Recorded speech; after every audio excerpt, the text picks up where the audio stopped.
I'm Jennifer Angel. Hi Leo, this is my report for you for the week of August the 14th.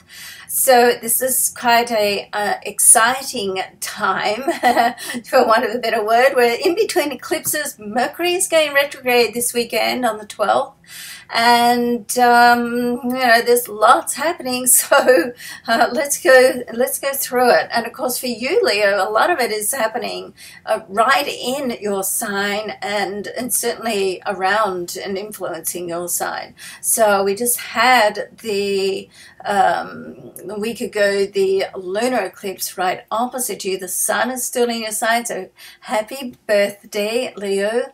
And Mars is still in there too, and the degree is still close enough that it's a conjunction. So, it's quite powerful energy. Now, leading up to the end of this week, the start of next week on the 21st, we have the solar eclipse, okay? So this is going to be a great time. It's like a real opening for you, like moving into the next phase or a new phase. It's in your sign, so it's very powerful. However, Mercury will be retrograde still. It just goes retrograde over this weekend, will not come out of retrograde until the 4th, 5th of September, depending on where you are in the world, and it is in your money zone. Okay, so anything to do, it's a great time.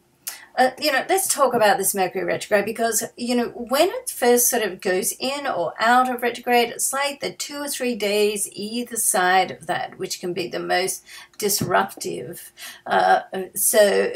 Unsettling mix-ups can happen, or misunderstanding, or technical, stuff can, take a little bit of a hiccup.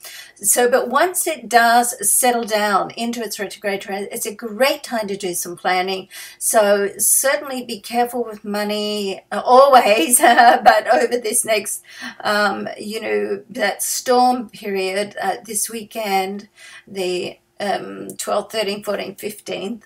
But after that, for the next few weeks, try to make some time to really reassess your finances on all levels. Your budget, your savings plan, your immediate finances. Set a goal, a longer-term goal, and, get that in mind.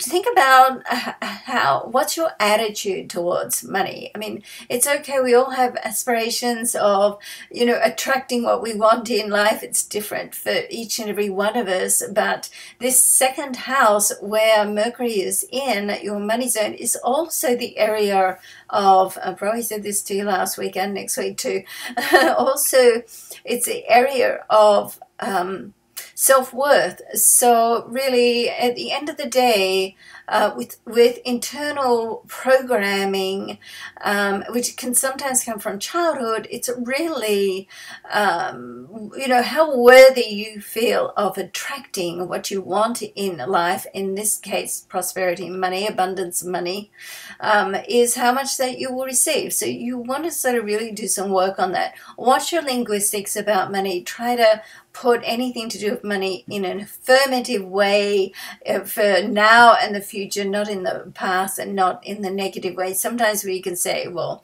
what we want and what we don't want can be the same things, but when we put in terms of what we want, it's a more positive vibration. It's a much higher, brighter, lighter, positive vibration.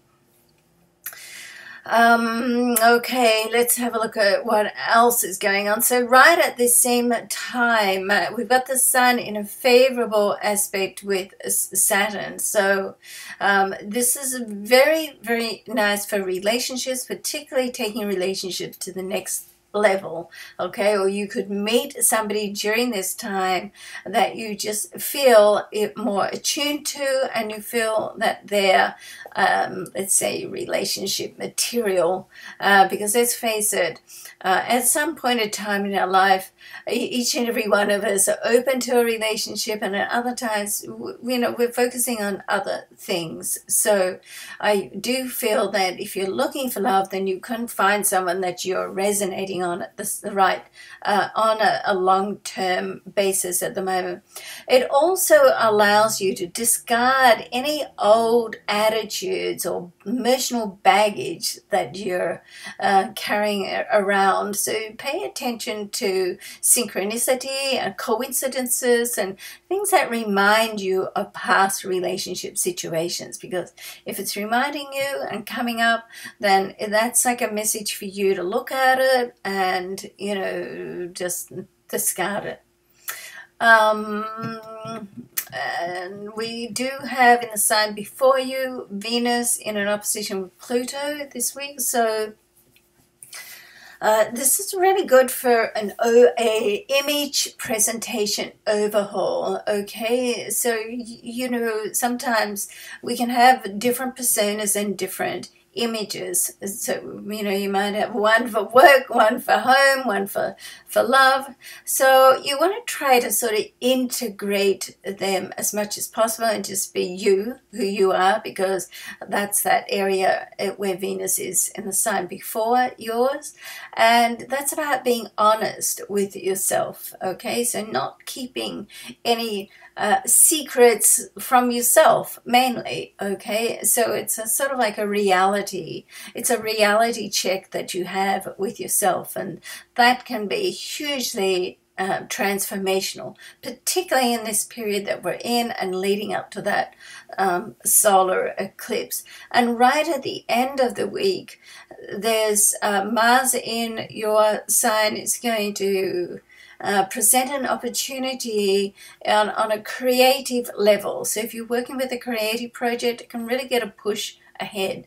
Keep in mind Mercury's retrograde, so you want to watch the details, okay? Don't assume anything.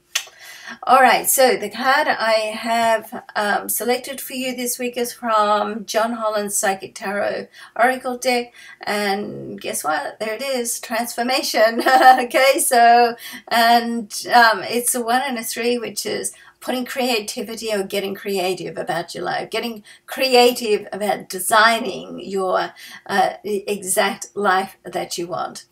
Okay, so please go ahead and have a look at jenniferangel.com. I have put a new variation, price variation on the psychic astrology readings, so you might want to have a look at that. And if you wouldn't mind subscribing to my channel here and my newsletter if you haven't already. Thanks so much. Bye for now.